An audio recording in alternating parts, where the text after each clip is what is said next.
All right, y'all, so I got an awesome delivery today. Check it out.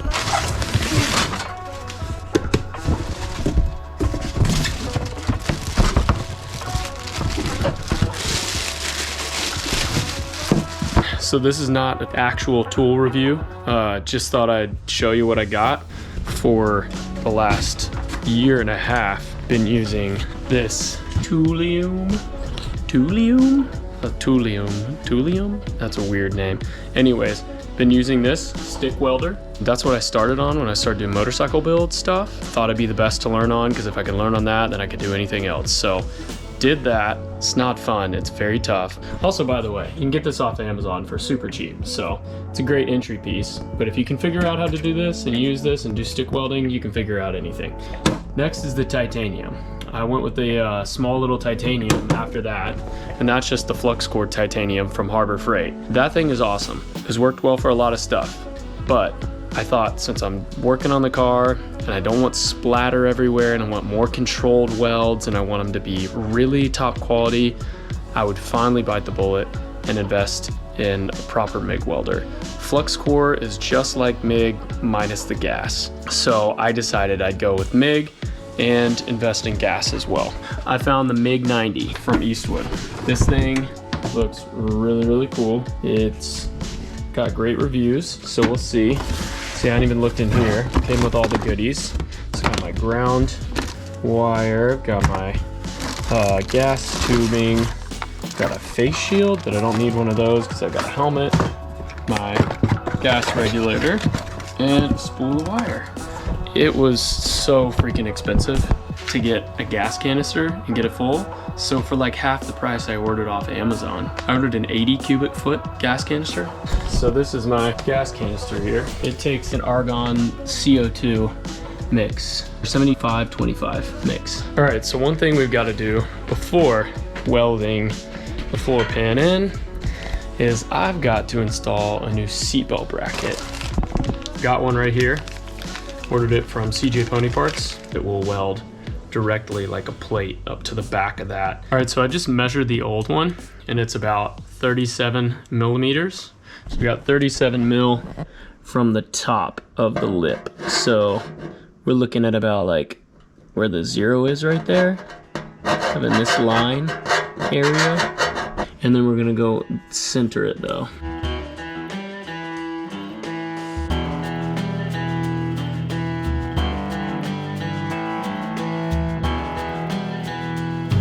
We're going to basically just take our piece right here. Okay, fantastic. I went ahead and scuffed the metal around, and then this is weld through primer.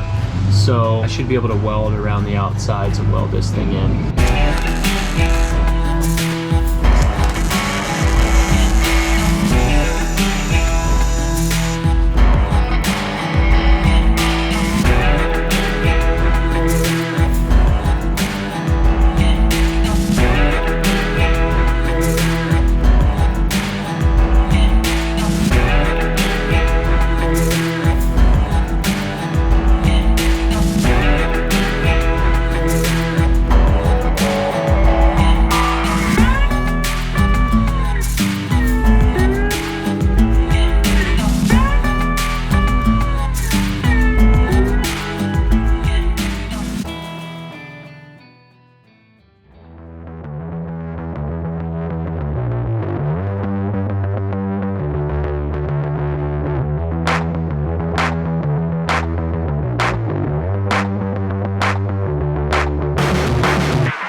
I was able to get this floor pan in.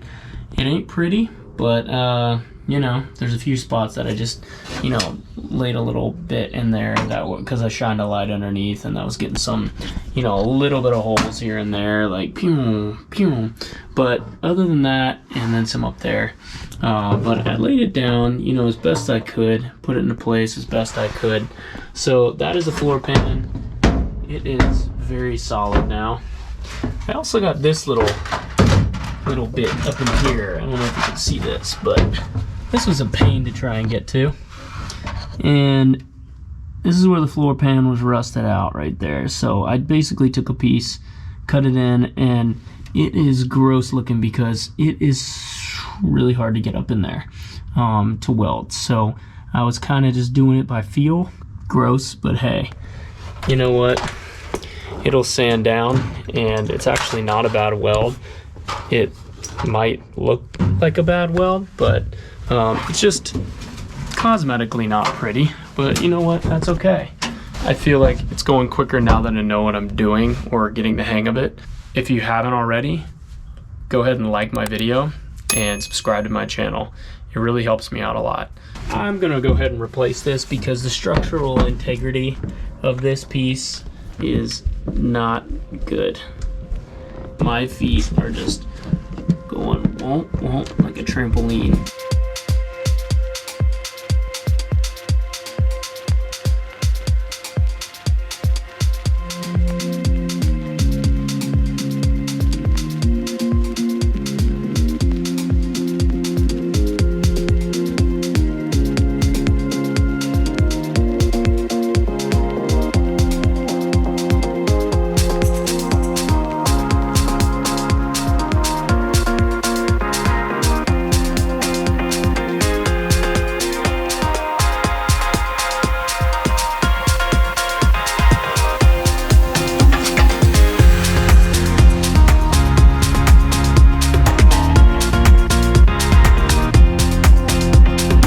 Got the driver's side floor pan cut out. Got it tacked in, just in a few little spots, you know, just to hold it steady.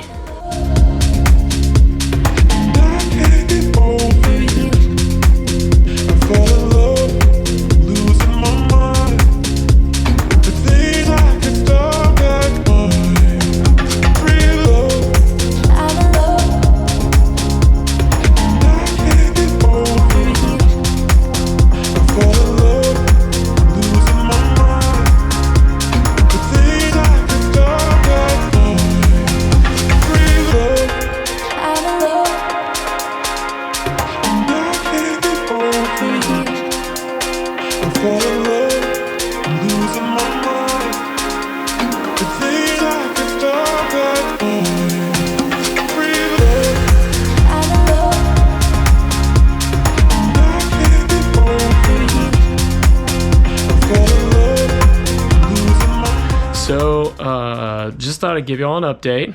Finally finished welding. Finally. I have to say, the Eastwood 90 welder just killed it. It did a great job with that .23 or 023, whatever, wire. Was amazing. It was great. Once I got the hang of it, it was fantastic. So let me show you exactly what I did. So, as you can see, I got the driver's side floor pan in, and it is solid, like so solid, way more solid than the old one. Also, the passenger side got that in, I think because I put more of it in, it's even more solid than the driver's side, but it is extremely solid. Yeah, also got this little piece welded in up here, so that now there's no hole, which is great. And then there was this little bitty round hole up here underneath the dash area. I don't know if that's where, like, at one point somebody had an AC and they had a drain or something. I don't know. I have no idea if that was like a drain hole or what. But I welded that piece in with a little round piece of metal. So I guess that's it for the interior on welding. This is really, really good because this is the part I was dreading the most, and it was actually kind of fun. It was pretty cool. It's daunting before you do it, and then when you're cutting it out, but then once you get that piece of metal in, man, it feels good. Next what we're gonna do is I'm gonna seam seal everything, and then after I seam seal, I'm gonna paint over everything with the Eastwood Rust Encapsulator. I've gone ahead and scuffed up all the existing paint. Probably gonna do the ceiling too, because as you can see, it's kind of gross. It's a bit rusty up there. Yeah, so we're making progress. This is like really coming along. I'm getting excited.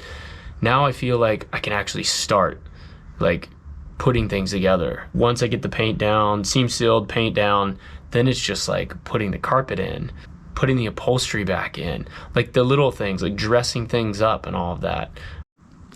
All right, everybody. So, a little bit of an update. I finished all of the inside pretty much. And what I mean by that is I just finished prepping it for seam sealant. So I've got a seam sealer, basically have this barrier bond brushable seam sealer. So I don't know, it had decent reviews, so we're gonna give it a try. I'm basically gonna hit everywhere I welded, also all the areas that I took the old seam sealer out of, and I'm gonna reseal all of the seams, get everything nice and clean. Probably reseal where the seat pans are, where they meet the floor, all the way around, everywhere. This is crazy though too. So I was on the Facebook groups and forums, and I was wondering what this mess of cable was, this rainbow color cable. They said it was a reverberation unit basically for the stereo. So it's like, it gives it like a fake stereo sound. I have one actually on my old tuner from my grandfather from like the 60s or 70s. So I know like what it does and what that is. I just didn't know they put it in cars. So it's kind of interesting. It's just I don't know if I'm gonna keep it because I'm replacing the whole radio and everything with a Bluetooth setup and all that good stuff. So there's really no reason. So if anybody wants it, yeah, make me an offer. Let me know. I'll cut it out of here and send it to you.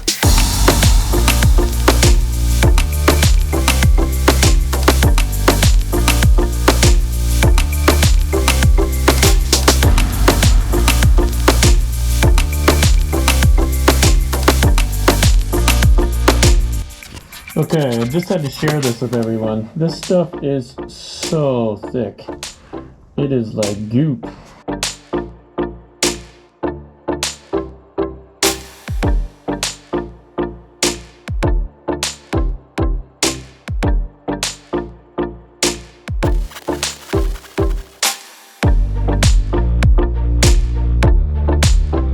Alright, so I just finished wiping down the whole inside of the car with that SEM prep. It's like a metal prep before you paint. It just like cleans all the wax, oil, grease off. It's a wax oil grease, remember? Next, I'm going to use the Rust Encapsulator Plus from Eastwood. And I'm gonna do the whole interior of the car with that. This has pretty good reviews. Gonna hit it with a brush. That way I can get it in all the nooks and crannies, lay it on nice and thick. Really hoping for the best. Everybody's always like, 415 lizard skin, but dude, those are so expensive, and I'd rather put my money like elsewhere. This is gonna be a garage kept Mustang. It's not gonna be out in the elements. I'm not gonna be driving it when it's like pouring rain and ice and salt, and you know, I live in Southern California, so yeah, stay tuned. Hopefully it works.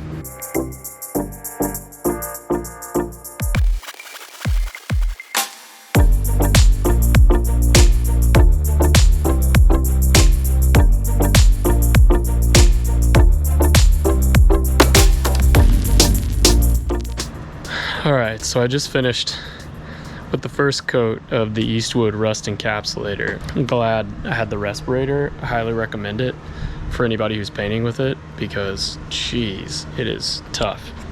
So, check it out.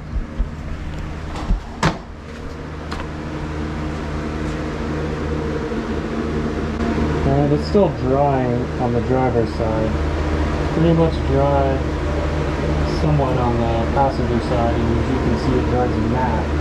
And then there's some spots that need touching up, so good times.